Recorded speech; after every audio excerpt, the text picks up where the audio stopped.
నేను ప్రతి ఇంట్లో ఒక పెద్ద కొడుకు ఉంటాడు కదా. మా ఇంట్లో నేనే పెద్ద కొడుకుని. పెద్ద కొడుకు ఏం చేస్తాడు? అమ్మ నన్ను చూసుకోవాలి, చెల్లెలు పెళ్లి చేయాలి, జాబ్ జాగ్రత్తగా ఉండాలి, డబ్బులు బాగా సంపాదించాలి, ఫ్యామిలీకి సెక్యూరిటీ ఉండాలి, ఇవన్నీ ఆలోచిస్తాడు. సో నా మైండ్లో నేను యాక్చువల్గా ఇంట్లో అదే, at the same time cinema రంగంలో కూడా నా మైండ్లో అదే. ఇంటి పెద్ద కొడుకుని, నాకు ఫ్యామిలీ అనేది ఆడియన్స్. ఆ ఫ్యామిలీ కోసం నేను ఏదైనా చేయాలి. అమ్మా నాన్నది నాతో కొలాబరేటర్స్, వాళ్ళ కోసం నేను ఏదైనా చేయాలి. నేను అండ్ మీరు అడగచ్చు, నేను సెట్ మీద ఏడుస్తాను, అరుస్తాను, నవ్వుతాను, ఎగురుతాను, శాండ్ బ్యాగ్స్ ఎత్తుతాను, లైట్లు మోసాను, మానిటర్ మోసాను, ట్రైపాడ్ మోసాను.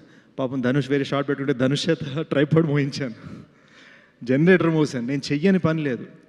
దీనికి రీజన్ ఏంటంటే మన ఫ్యామిలీని చూసుకోవాలి, ప్రాణం పెట్టాలి. వేరే దారి లేదు, వేరే పని రాదు, వేరే మెథడ్ తెలియదు.